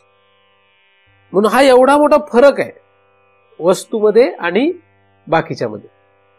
म्हणून हा वस्तू शब्द जो वापरण्यात आलेला आहे तो काही असं विनाकारण वापरण्यात आलेला नाही. शास्त्रामध्ये वस्तू शब्द जर आला कुठे तर तो कशासाठी वापरण्यात आलेला आहे? ज्याने कोणी वापरला असेल, कोणी वापरला आपल्याला माहित नाही, पण आपण त्याची संगती लावत आहोत. आपल्याला काही तेवढं घेणं देणं पण नाही कोणी वापरला. आता आपण फक्त त्याची संगती लावत आहोत, नाही की नाही? म्हणजे संगती कशी आहे? काही हातात लागलं तर आपण त्याच्यात बसवलं पाहिजे फक्त त्याला, है ना? हाताला काही लागू दे. म्हणजे एखादा मनुष्य असतो, म्हणजे दारू बनवणारा मनुष्य असेल समजा, तर त्याला काही दिसलं तर तो विचार करतो ह्याच्यापासून दारू कशी बनवता येईल. तो काय विचार करतो? त्याच्याकडे द्राक्ष दिले तर तो म्हणतो त्याच्यावर मी दारू कशी बनवेल. त्याच्याकडे जर दुसरी कुठली फळं द्या, तो काय विचार करतो? ह्याच्यापासून मी उलट ह्याच्यापासून अजून कशी चांगली दारू करेल, असं तो विचार करतो. एवढंच नाही, त्याच्याकडे ज्वारी दिली तरी तो काय करतो? तो काय विचार करतो? आपण विचार करतो भाकरी कशी करता येईल, तो विचार करतो ज्वारीपासून दारू कशी तयार करता येईल. ज्वारी द्या, गहू द्या, बाजरी द्या, तो काय विचार करतो? त्याची बुद्धीच बदल झाला ना तो. तसं जर एकदा का त्या वस्तूची बुद्धी आली, मग त्याला त्याच्या हाताला काही लागू देत, तो काय विचार करतो? फक्त तो सच्चिदानंदाचा विचार करायला लागतो. मग त्याच्यासाठी सगळं जग हे सच्चिदानंद रूप होऊन जातं. ह्याच्यासाठी सगळं जगच दारूप होतं ना. त्याला दिसतं तेच. काय दिसतं त्याला? तेच दिसायला लागतं त्याला सगळं. तसं म्हणजे जसं ह्याचं होतं तसंच ह्या वस्तूला जाणणाऱ्याचं होतं. तर वस्तू म्हटलं की काय दिसलं पाहिजे? सच्चिदानंद दिसलं पाहिजे. वस्तू म्हटली की सच्चिदानंद दिसलं पाहिजे. मग हे काय आहे? हे काय आहे? हे उभं काय आहे? काय उभं येते? काय आहे? ही भिंत आहे. हे काय आहे? ही भिंत आहे. ते म्हणतात ते बरोबर भिंत आहे का? तुम्ही काही वेगळं काय सांगू? मी महाराज समोर बसले म्हणून महाराजांनी प्रश्न विचारला म्हणून वेगळं काही सांगू नका, ती भिंतच आहे. पण जर वस्तू जाणली तर भिंत ही काय? भिंत ही वस्तू आहे. भिंत ही काय आहे? भिंत ही एक वस्तू आहे. या वस्तूला भिंत असं नाव आहे. तुम्ही ह्याला भिंत म्हणून जाणताय कारण तुम्ही वस्तूला जाणलं नाही. वस्तूला सच्चिदानंद रूप जाणलं तर भिंत सच्चिदानंद रूप हे लक्षात येईल. आता भिंतीलाच सच्चिदानंद रूप म्हणायला लागला तर वस्तू जाणली का? एखाद्याने सांगितलं काय भिंत ही सच्चिदानंद रूप आहे असं म्हटलं आणि याने समजायला लागला. आता काय तो रोजच तसं म्हणायला लागला, देवाची उदबत्तीचं ओळायला ह्या भिंतीला, आणि हे भिंत काय आहे? सच्चिदानंद रूप आहे असं म्हणून तो रोज त्याची उपासना करू लागला. आता त्याच्या अंगवळणी इतकं पडेल ते की त्याला एक 2-4 वर्षांनी विचारलं भिंत हे काय आहे, तर तो काय म्हणेल सच्चिदानंद रूप आहे. कारण ते लक्षात ठेवलंय. आपलं असं झालं भिंतीच्या ऐवजी फक्त काय झालं तिथं देवघरात तुम्ही फोटो ठेवलाय. ते फोटो म्हणजे ह्याच्यासारखं आहे, दुसरं काही नाही, वस्तू आहे. जसं भिंत एक वस्तू होती तसं तुम्ही फोटो ठेवलाय आणि त्या फोटोला तुम्ही समजून बसले काय तुम्ही ठरवलं हे काय सच्चिदानंद रूप आहे. आता तुम्हाला कळलंय का तो देव आहे? सच्चिदानंद म्हणजे आता दुसऱ्या शब्द सांगतो देव आहे. पण तुम्हाला विचारलं देव कुठे आहे, तुम्ही दाखवता हा देव आहे. पण तुम्हाला कळलं का देव आहे? हा कळलंय का देव आहे? तुम्ही ते लोटांगण घालता देवा पुढे. तुम्हाला कळलंय का हा देव आहे म्हणून लोटांगण घालताय का तुम्ही? असं नाहीये ते. मग जसं तो भिंत आहे किंवा तो फोटो देव आहे, तसंच कृष्ण आहे, तसंच राम आहे, तसंच असे बेस प्रकारचे अनेक देव देवता आहेत. आणि सगळे त्यांना फॉलो करणारे सगळे तसेच त्यांना देव मानतात किंवा सच्चिदानंद रूप मानतात. म्हणजे त्यांना सच्चिदानंद रूप वस्तू कळली असं नाही. सच्चिदानंद रूप वस्तू कळल्यानंतर त्याने ह्या भिंतीला बघितलं तर त्याला काय दिसणार? त्याला पुन्हा ही वस्तूच दिसणार. हे काय दिसणार? ही वस्तूच दिसणार. पण ही वस्तू आता त्याला भिंत वाटणार का? हो भिंत वाटणार, पण व्यवहारात भिंत वाटणार. आणि प्रत्यक्षात ते काय आहे त्याला लक्षात येणार. प्रत्यक्षात हे काय आहे? ते सच्चिदानंद रूप वस्तू आहे त्याला लक्षात येईल. म्हणजे दोन जाणण्यामध्ये फरक आहे. अलग लक्षात. भिंतीच्या ऐवजी आपण फोटो घेऊ देवाचा फोटो. सच्चिदानंद रूप वस्तू जाणल्यानंतर देवाच्या फोटोला तो काय म्हणेल? देवच म्हणेल. जो आस्तिक मनुष्य आहे तो देवाच्या फोटोला काय म्हणेल? तोही देवच म्हणेल. बरोबर का? आस्तिक म्हणून मनुष्य देवाच्या फोटोला देवच म्हणतो. सच्चिदानंद रूप वस्तू जाणलेला मनुष्यही देवाच्या फोटोला देवच म्हणतो. फरक दोघांमध्ये आहे का नाही? दोघांमध्ये फरक आहे. तो फोटो फाटला, मूर्ती फुटली तर आस्तिक मनुष्य म्हणतो देव गेला. आणि जो सच्चिदानंद रूप वस्तू जाणलेला असतो त्याला काहीच वाटत नाही. त्याला फुटणं निर्माण होणं त्या प्रत्येकामध्ये, रोमरोमामध्ये, त्याच्या प्रत्येक अवयवामध्ये तो तसाच आहे. त्यामुळे तो फुटण्याचा वगैरे सगळे प्रश्न. फुटला तरी सच्चिदानंद रूप आहे. आणि ह्याला वाटतं देव फुटला म्हणून त्याला अपशकून झाला वाटतं किंवा बरंच काय वाटावं लागतं. काही होतं मग त्याचं आंतरबाह्य सर्वांगावर तो सच्चिदानंद रूप वस्तू असल्यामुळे त्याला त्याच्यातही वाटणार नाही. आणि नास्तिक मनुष्य असेल तर नास्तिक मनुष्य तो त्याला काहीच मानत नाही. तो सच्चिदानंद रूपही मानणार नाही किंवा त्याला जे काही देव म्हणतात हे तसंही मानणार नाही. तो म्हणेल हा कागद आहे किंवा हे दगड आहे. तो काय म्हणेल? नास्तिक मनुष्य म्हणेल हा दगड आहे. काय म्हणेल? नास्तिक मनुष्य विठोबाच्या मूर्तीला दगड म्हणतो. आस्तिक मनुष्य विठोबाच्या मूर्तीला विठोबा म्हणतो. आणि सच्चिदानंद रूप वस्तू जाणलेला मनुष्य म्हणजे साधू पुरुष तो सुद्धा विठोबाच्या मूर्तीला विठोबाच म्हणतो. पण म्हणजे दोन विठोबा म्हणणारे आहेत. म्हणजे ज्ञानेश्वर महाराज किंवा तुकाराम महाराज पंढरपूरच्या विठोबाच्या मूर्तीला विठोबा म्हणतात. ते अवतार साधू संत आहेत ना, म्हणजे ते सिद्ध महापुरुष. आपणही विठोबाच्या मूर्तीला विठोबा म्हणतो. ते पण पांडुरंग म्हणतात, आपणही पांडुरंग म्हणतो. पण त्यांच्या पांडुरंग म्हणण्यामध्ये, त्यांच्या विठोबा म्हणण्यामध्ये आणि आपल्या विठोबा पांडुरंग म्हणण्यामध्ये काय फरक आहे? हा फरक संपवायचा आहे आपल्याला. याचं नाव परमार्थ आहे. म्हणून त्यांनी विठोबा विठोबा म्हणलं म्हणून आपण सगळे लोक विठोबा विठोबा म्हणायला लागलो. पण फरक आहे काय? त्यांच्यामध्ये आणि आपल्या जाणण्यामध्ये फरक आहे. तेवढा फरक संपवायचा. आणि तो तेव्हा शक्य आहे जेव्हा त्या वस्तूची तुम्ही लक्षणं वस्तूकडून बघणार. तेव्हा वस्तू म्हणजे काय? जे सर्व ठाई वसलेलं आहे त्याचं नाव वस्तू. मग कुठलंही ठिकाण त्याला वजा करता येत नाही. 14 भुवनांना आपल्याला वजा करता येत नाही. 14 भुवनातल्या कुठल्याही कशालाही वजा करता येत नाही.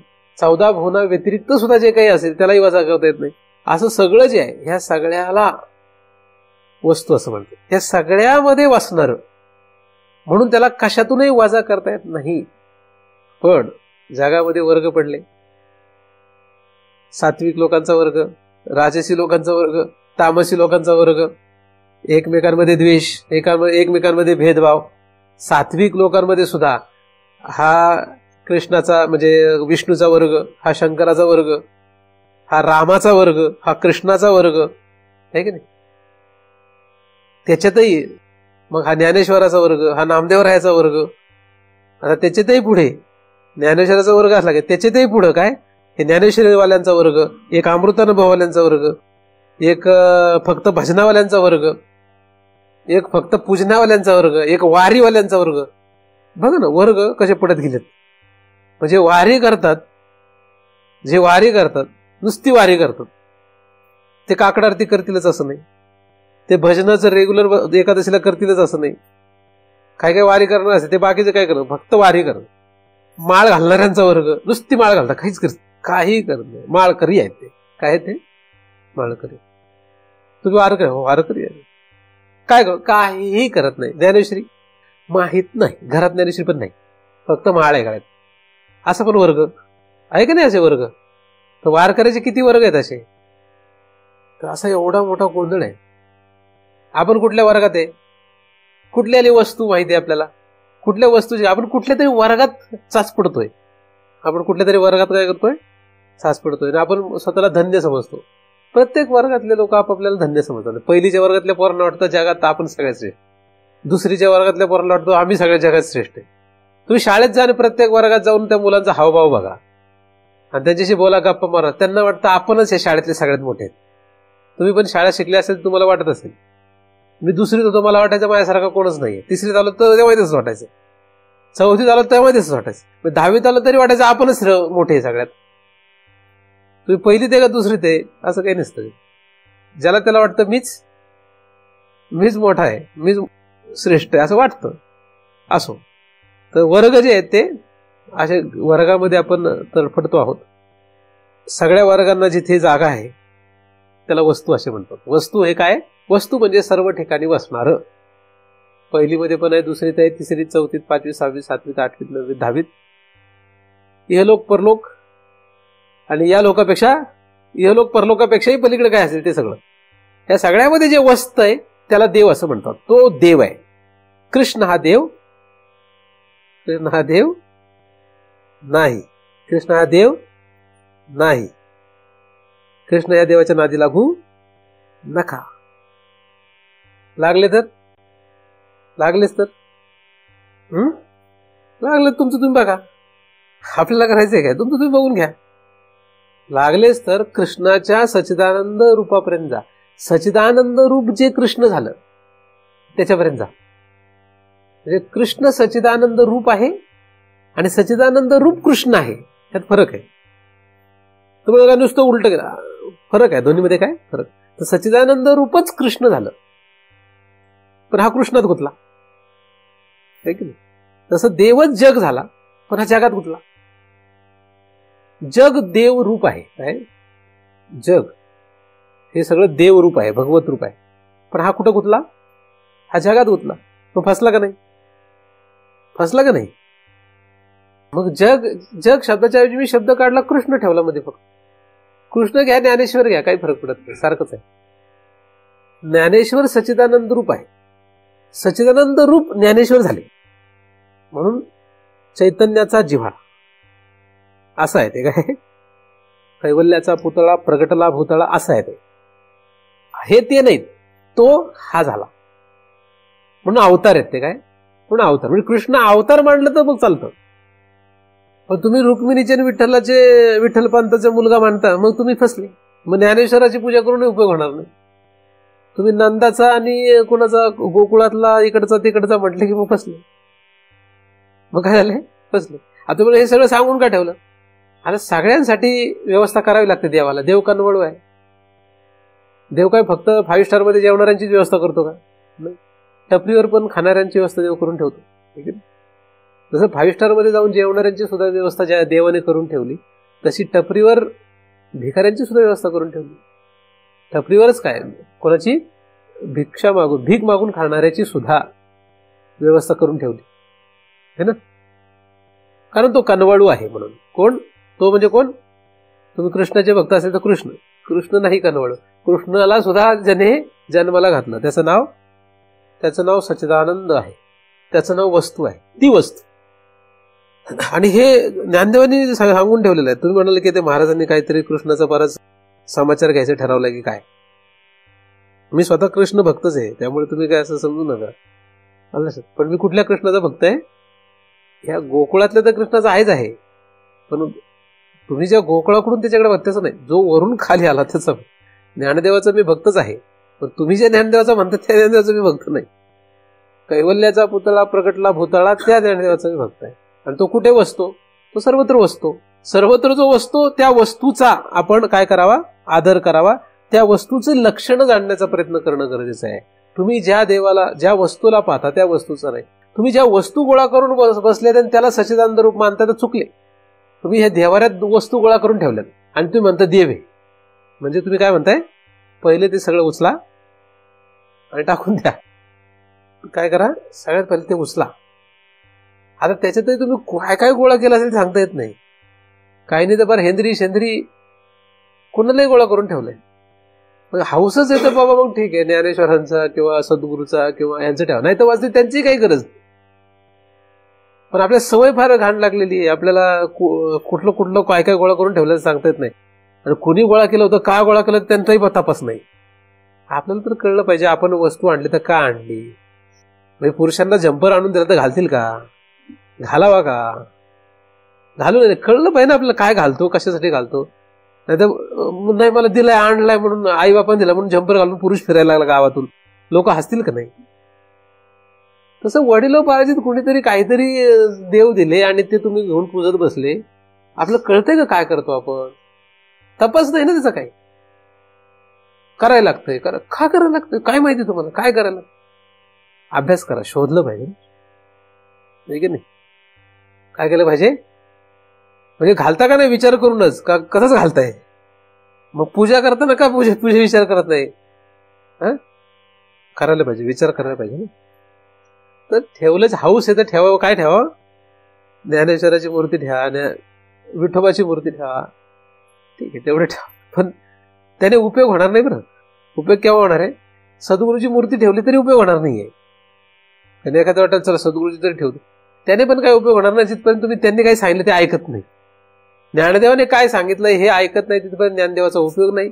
कृष्णाने काय सांगितलंय ऐकत नाही तिथपर्यंत कृष्णाचा उपयोग नाही. व्यासाने काय सांगितलंय ऐकत नाही तिथपर्यंत व्यासांचा उपयोग नाही, कोणाचाच उपयोग नाही. का ते सांगतात असं बघ, आपण असं बघतो, मग फरक पडतो है ना. मग आपण आपलंच घोडं दामटायचं म्हटल्यावर जमणार नाही है ना. तर वस्तू सच्चिदानंद रूप आहे हे लक्षात घेतलं पाहिजे. हे सच्चिदानंद रूप हे लक्षात घेणं आता गरजेचं नाही. आपल्याला उलट पाहायचंय, पाहण्याची आपली दृष्टी बदलायची. काय करायचंय, जगत राहटी उपराटी, मग आपले काय करावं लागेल, त्याच्या उलट बघावं लागेल. आता असं बघत होतं तर असं बघावं लागेल. आता वस्तूकडून बघायचंय, मग वस्तूकडून बघायचं, त्या वस्तूची लक्षणं पाहायला पाहिजेत. मग ती वस्तू कशी आहे, ती वस्तू सच्चिदानंद रूप आहे. ती कशी आहे, ती वस्तू सच्चिदानंद रूप आहे. आणि ती वस्तू कुठे राहते, कुठे राहते, सर्व ठिकाणी राहते. मग सर्व ठिकाणी राहते म्हटल्यानंतर आता देवघराचा हट्ट करू नका. मग तुम्हाला विचारलं कोणी तुमचं देवघर कुठे आहे, म्हणजे सगळीकडे देवघरच आहे आमचं, हे सगळं देवघरच आहे. देवघर कुठे आहे, सगळीकडे देवघरच आहे. असं म्हटलं की तुमच्या घरचे पण तुम्हाला हसतील, गेला कामातून हा. तुम्हाला जर वस्तूशी घेणं देणं असेल, तुमचं देवघर कुठे आहे, देऊळ कुठे आहे तुमचं, देऊळ कुठे आहे तुमचा. तुम्हाला दर्गा राहील का आता, दर्गा आहे का टेम्पल आहे, काय मंदिर आहे, राहिलं का काय देऊळ, देऊळ राहील का, राहील का देऊळ. वस्तू म्हटलं की सर्व ठाई वसणार असं जर आपण ठरवलं, आता असं जर धरलं तर तुम्हाला देऊळ कुठे आहे. मग कुठल्या देवळात पाया पडायला जाणार तुम्ही, किंवा कुठल्या दर्ग्यात पाया पडायला जाणार आहे, नाही नमाज पडायला जाणार आहे, म्हणजे अल्लाचा भक्त असेल तर. देऊळ कुठे आहे, देऊळ कुठे आहे. मग देऊळ नाही तर देव कुठे आहे, मग देऊळ नाही तर देव कुठे आहे. देव सर्वत्र जर बसलेला असेल तर तुम्हाला देऊळ सापडणार नाही. देऊळ सापडणार नाही कुठं आहे ना, सापडेल. आणि देऊळ जर सापडलं तर समजायचं तुमची काहीतरी गडबड झाली. तर देऊळ शोधू नका. आणि देव कुठं आहे, त्या देवाला देऊळ नाही बांधता येत. त्या देवाचं देऊळ आहे का काही, त्या देवाला देऊळ बांधता येईल का. आकाश ज्याच्यापासून तयार झालं, पृथ्वी ज्याच्यापासून तयार झाली, त्याला कुठल्या पृथ्वीत मध्ये बांधून ठेवता येईल. सगळं पृथ्वी तत्वाचं तुम्ही बांधून ठेवलं, त्याला तिथं बांधून ठेवता येईल का. त्याला पृथ्वी तत्वात बांधता येईल का, त्याला कुठल्या तत्वात बांधता येईल, त्याला कुठं बांधता येत नाही, कारण ते सगळे त्याच्यापासून तयार झाले. त्याला बांधणार कसे ना. म्हणून आपल्याला देऊळ नाही कुठंच, आपल्याला काय नाही, देऊळ कुठंच नाही. पण समजा जर आपल्याला देऊळ शोधायचं झालं तर तुम्हाला जिथे वाटते ते शोधा. कमीत कमी अशांचं शोधावं की ज्यांनी सांगून ठेवले देऊळ कुठंच नाही. तो सर्वत्र आहे, तो सर्वत्र असल्यामुळे त्याला, कारण एका ठिकाणी म्हटलं की देऊळ बांधता येतं,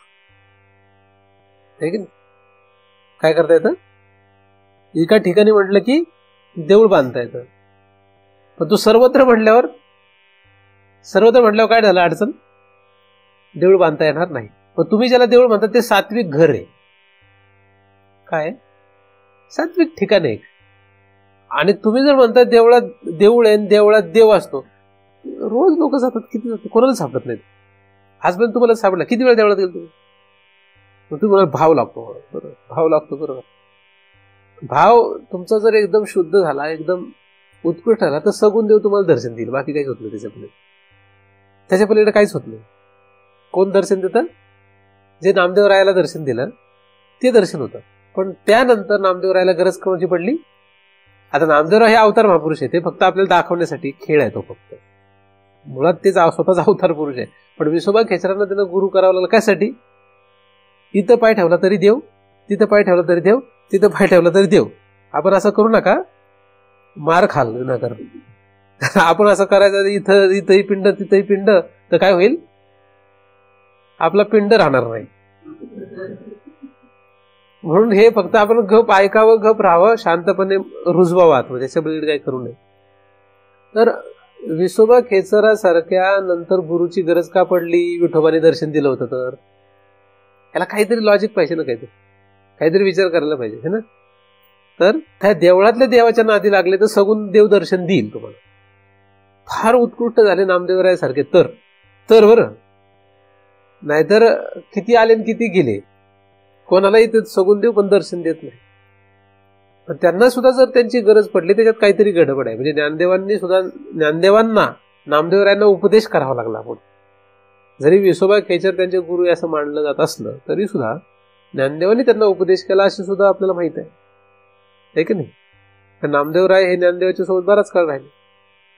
मग आता हे जे लोक ह्या मार्गाचे उपासक आहेत ते बरंच काय काय सांगून देतात. नामदेवराय म्हणजे काय, असं तसं बरंच काय वर्णन करतात. असो, तर प्रत्येकाने आपलं लेकरू शिंबड जरी असलं तरी ते गोड वागण्याचं गाणं चांगली गोष्ट आहे ना.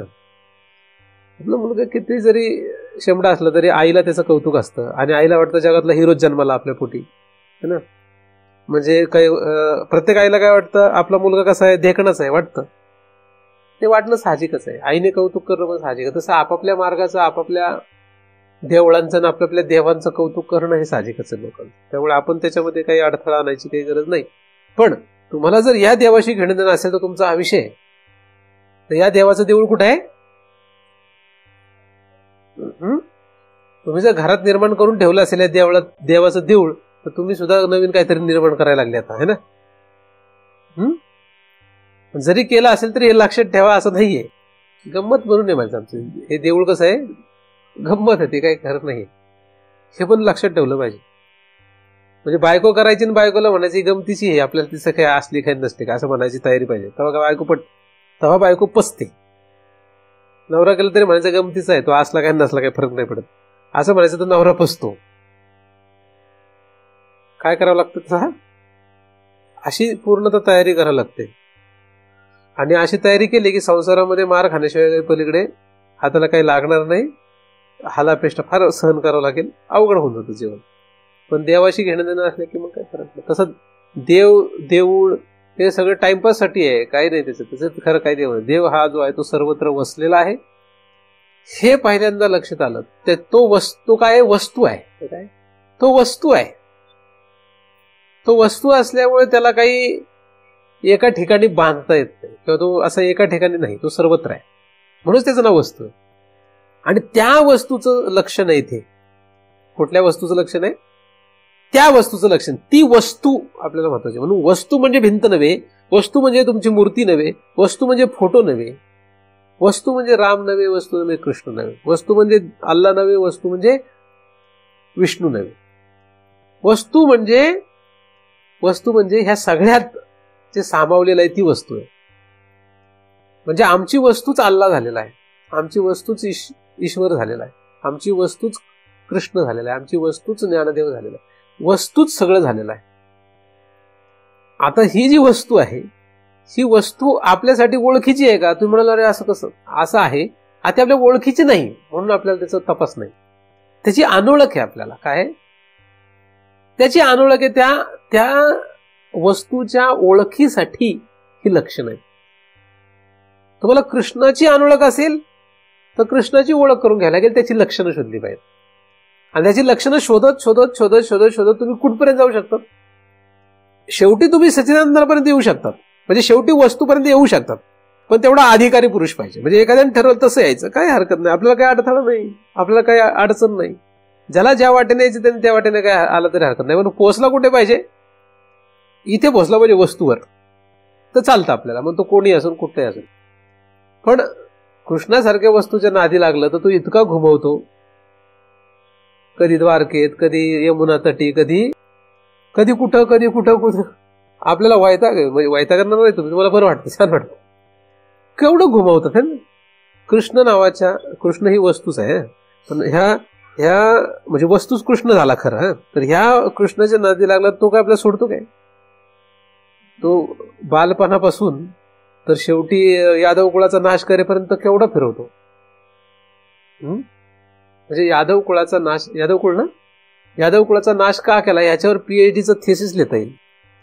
त्याने यादव कुळाचा नाश का केला याच्यावर, कसा केला याच्यावर दुसरं पुस्तक लिहिता येईल. का केला ह्याच्यावर एक पुस्तक, कसा केला ह्याच्यावर एक पुस्तक. म्हणजे फक्त एका त्याच्या शंकेवर एवढ्याच, एवढा कृष्ण भारी आहे. तसंच रामाचं आहे. म्हणजे रामाने सीतेला अग्निपरीक्षा का द्यायला लावली याच्यावर एक पुस्तक लिहिता येईल. रामाने 14 वर्ष वनवास का भोगला याच्यावर एक पुस्तक लिहिता येईल. रामाने रावणाला का मारलं याच्यावर एक पुस्तक लिहिता येईल. म्हणजे फिरायचंच असेल तुम्हाला तर. अशी ही गमतीची गोष्ट आहे. म्हणजे तुम्ही बघा, राम कृतयुगामध्ये का त्रेतायुगामध्ये झाला, आता चाललंय कलयुग. आता कलयुगामध्ये सगळे ते रामायणाचार्य अजूनही रामकथा सांगतात, तरी पोट भरण लोकांचं. किती घुमवत आहेत म्हणजे, पूर्ण होतच नाही. आणि तुम्ही अनंत जन्म हे ऐकत ऐकत पुन्हा जाऊन रामकथाच, पुन्हा तेच रामकथा चालू आहे. आणि तो राम गेला, वस्तू राम झाला. पण झाला असं, वस्तू राम झाला, विष्णू राम झाला आणि वस्तू विष्णू झाली. लोक जास्तीत जास्त रामापर्यंत पोहोचतात, फार हुशार झाला तर विष्णूपर्यंत पोहोचतो. कारण मी लोक अशी पाहिलेत की जी रामाला म्हणतात ती कृष्णाला मानत नाहीत. अशी लोक पाहिलेली, जी कृष्णाला म्हणतात ती रामाला मानत नाही. आणि अशी पाहिली की दोघांनाही मानतात. म्हणजे दोघांना म्हणतात त्यांना त्यांचं दोघांचं विष्णू हे रूप आहे हे मान्य झालेलं असतं म्हणून. म्हणजे विष्णूला मानतो तो वस्तूला मानेल असंच नाही, असं गोंधळ येतो. म्हणून कसं फिरत जातो तो. तर आपण कुठल्या वस्तूच्या शोधार्थ निघालेलो आहोत. म्हणजे आपला परमार्थ कोणासाठी हे कळलं पाहिजे ना आपल्याला. आपण का करतो परमार्थ हे कळलं पाहिजे, तरच ते बरोबर आहे. तरच ते बरोबर आहे. म्हणजे आपण काय करतो हे जिथपर्यंत कळत नाही तिथपर्यंत गोंधळ उडतो. मग गोंधळ उडत जातो. करत असतो आपण, खूप करतो. आणि तुम्हाला सांगितलं, जो कोणी करणार आहे, जे कोणी आहे, ते प्रत्येकाला वाटतं मी करतो ते बरोबर आहे. सगळ्यांना असंच वाटतं. तुम्हालाही तसं वाटणार, मलाही तसं वाटणार, मुंगीलाही तसं वाटणार, ब्रह्मदेवालाही तसं वाटणार. सगळ्यांना तसं वाटतं माझं बरोबर आहे. म्हणून शोध घेणं गरजेचं होतं. वस्तू म्हणजे काय?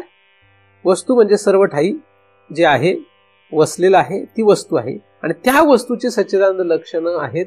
त्या सच्चिदानंद लक्षणांचा विचार आपण केला तर जी समाधी लागेल आपल्याला ती समाधी आहे. आता ह्या समाधीला जरी मध्यम समाधी असं म्हटलं असलं तरी तो फक्त काय, जसं एखादा मनुष्य भेटला आणि त्या मनुष्याचं तुम्ही नाव सांगितलं, या मनुष्याचं नाव रामचंद्र सीताराम माने असं नाव आहे. आता या 3 नावं तुम्ही त्याला सांगितली की हाय, मग तुम्हाला सांगितल्यानंतर तुम्ही त्यातले लक्षात ठेवली 3 नावं. पण पुन्हा काहीतरी भेटले तर विचारलं कोण आहे, हा रामचंद्र सीताराम माने आहे असं आपण म्हटलं त्याला. हे काय झालं? मग पहिल्यांदा जेव्हा तुम्हाला भेटला त्याला त्याची तुम्हाला ओळख कोणी करून दिली, दुसऱ्यांदा जेव्हा तुम्ही भेटला आणि तिसरा एखादा मनुष्य आला होता, तुम्ही त्याने विचारलं कोण आहे ते, मग तुम्ही सांगितलं हा कोण आहे, रामचंद्र सीताराम माने. म्हणजे त्याला काय वाटतं, ह्याला माहिती आहे हा, पण तुम्हाला काय माहिती आहे? तुम्हाला एवढंच माहिती आहे रामचंद्र सीताराम माने आहे. बाकी काय माहिती? तुम्ही एखाद्या नवीन माणसाला घेऊन आले आणि त्यांनी बघितलं मला आणि तुम्ही त्याला सांगितलं कोण आहे, महाराज आहेत. आता नंतर मी कुठेतरी गावात फिरताना तो मला भेटला आणि त्याच्यासोबत अजून एक माणूस होता. मग तो सांगतो कोण आहेत, महाराज आहेत. तो एकदाच माझ्या चिंतनाला आला होता तुमच्या हौसेपोटी, त्याच्या हौसेपोटी नाही, तुमच्या हौसेपोटी तुम्ही त्याला आणलं. आता तो माझी ओळख करून त्यानं काय करतो, कोण आहे, महाराज आहेत. मग त्या दुसऱ्याला काय वाटतं, ह्याला माहित आहे. दुसऱ्याला काय वाटतं, त्याला वाटतं महाराज आहे. माहित आहे काय महाराज आहे, काही माहित नसतं महाराज बिराज. तसं सच्चिदानंदाचं पण आहे.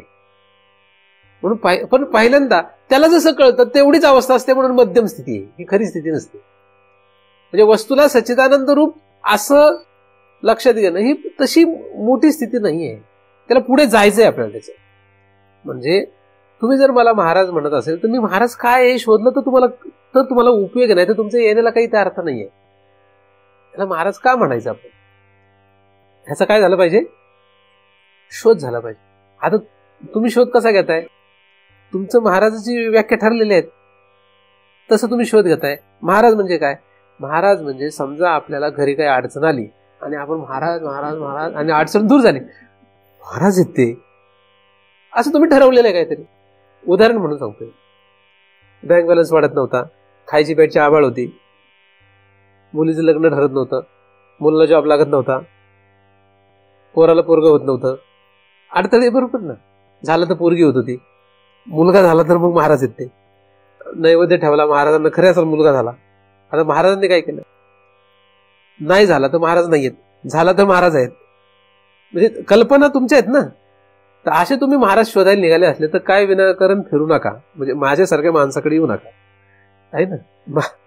महाराज हे तुम्ही तुमच्या पद्धतीने ठरवतात. तसं सच्चिदानंदाला पण आपल्याप्रमाणे शोधत निघाल असेल. वस्तूला कोणाप्रमाणे शोधतोय आपण, आपल्याप्रमाणे वस्तू शोधायला निघालोय. आपण हिंदूत जन्मलो म्हणून आपल्याला वाटतं नाही देव म्हणजे विष्णू, का देव म्हणजे अल्ला नाही, असं कसं असेल देव, अल्ला हा देव असू शकत नाही. देव कोण, विष्णू. का, कारण तुम्ही हिंदू. मग मुस्लिम असेल तर म्हणतो देव म्हणजे अल्ला, का विष्णू असू शकत नाही का, कसं असेल, कारण तो मुस्लिम. म्हणजे हे भेद सांगतोय, कसे गमतीचे भेद आहेत. वेदांत शास्त्रामध्ये काहीच नाहीये. जरी दिसताना वेदांत शास्त्र हिंदूमध्ये दिसत असलं, वेदांत हा हिंदूंचा विषय नाहीये. वेदांत म्हणजे हिंदू नव्हे, हिंदूंचा वेदांत नाहीये. वेदांत हा सर्वांचा आहे, एकमेव वेदांत शास्त्र असं आहे.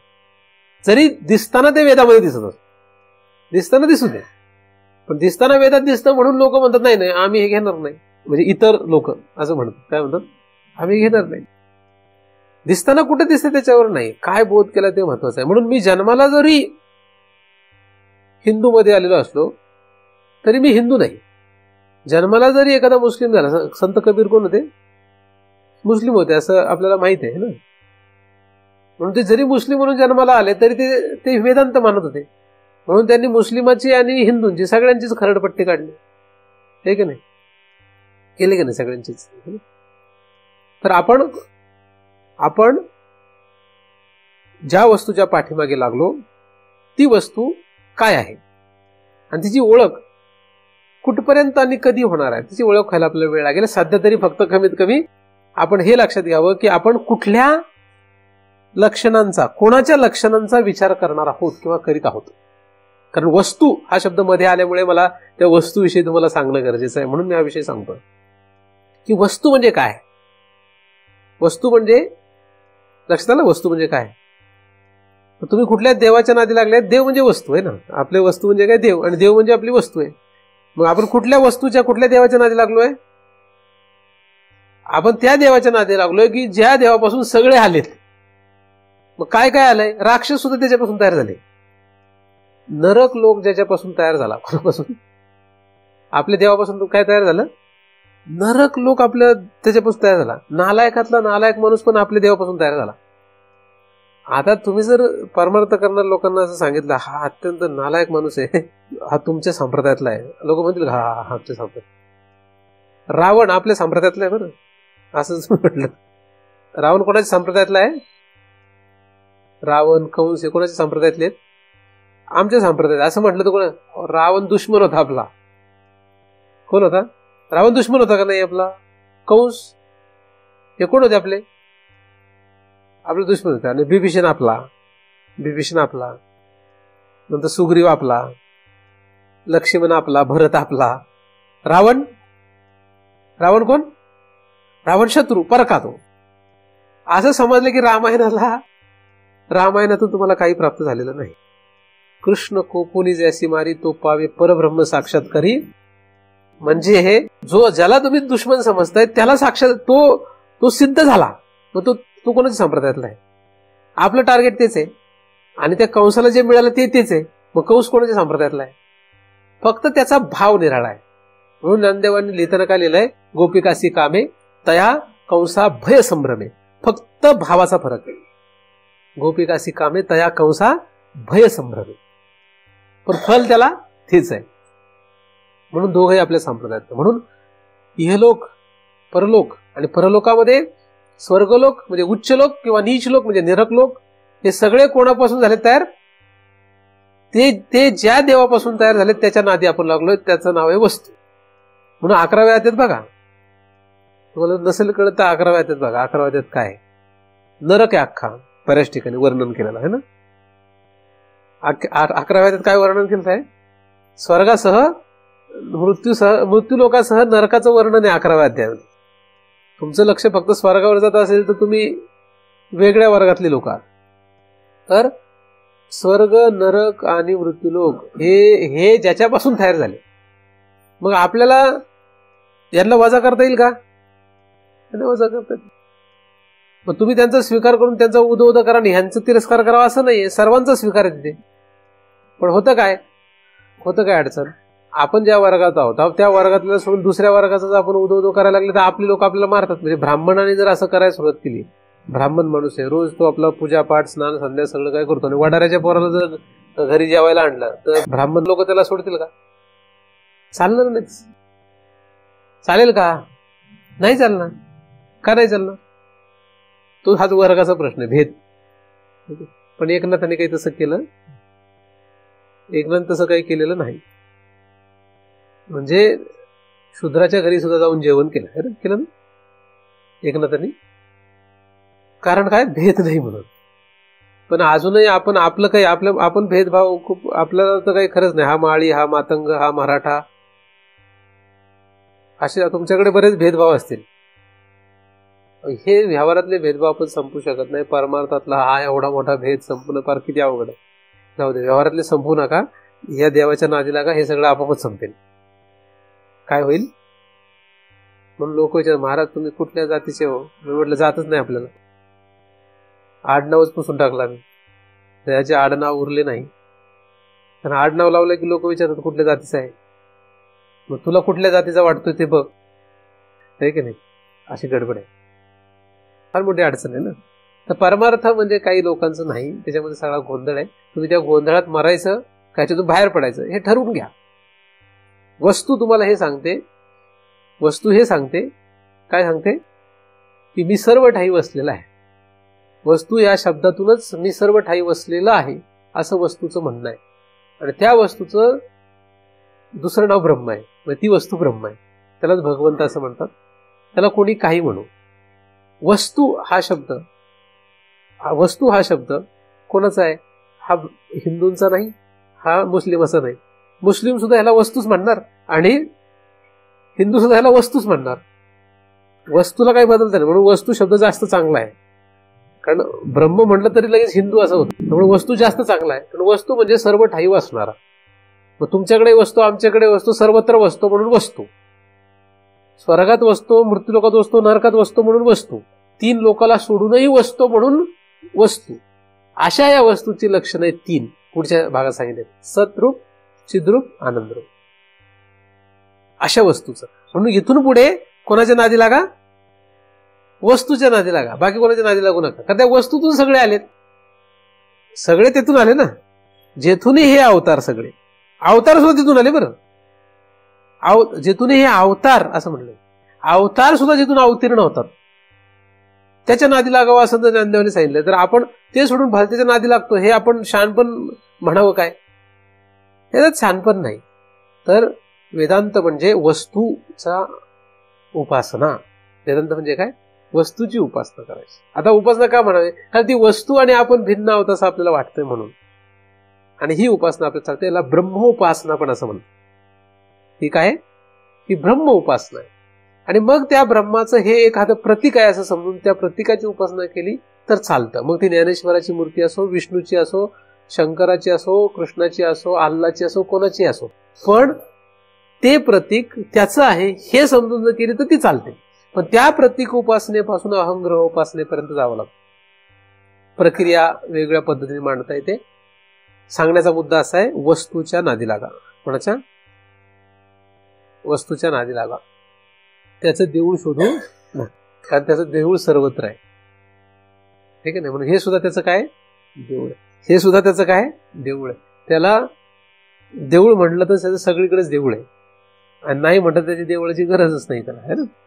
तर अशा रीतीने आपण ह्या वस्तू या शब्दाचा विचार केला. पुढील वेळेस आपण त्याचा जो लक्षणांचा भाग आहे, म्हणजे कारण मागे त्या वस्तूच्या लक्षणांचा आपण विचार केलेलाच आहे, आता पुढे पुन्हा थोडक्यात का होईना आपल्याला त्या लक्षणांचा विचार करायला काही हरकत नाही, कारण आधी आपण सच्चिद आनंद या लक्षणांचा विचार केलेलाच आहे. परंतु तो विचार करताना आपण एका विशिष्ट पद्धतीने दृष्टीने आपण त्याचा विचार केला. आता आपण या वस्तूच्या दृष्टीने त्याचा विचार करण्याचा प्रयत्न करणार आहोत. भगवंत आपण सर्वांवरच त्यासाठी कृपा करोत आणि या श्लोकांमधून त्या वस्तूपर्यंत आपल्याला पोहोचता यावं, ती वस्तू आपल्याला साक्षात लक्षात यावी, यासाठी त्या भगवंताने वस्तूनेच आपल्यावर कृपा करावीत असे त्याच्या चरणी प्रार्थना करतो. त्याच्या कृपेनेच निर्माण झालेले चिंतन त्याच्याच चरणी अर्पण करून येथेच पूर्ण विराम देऊ.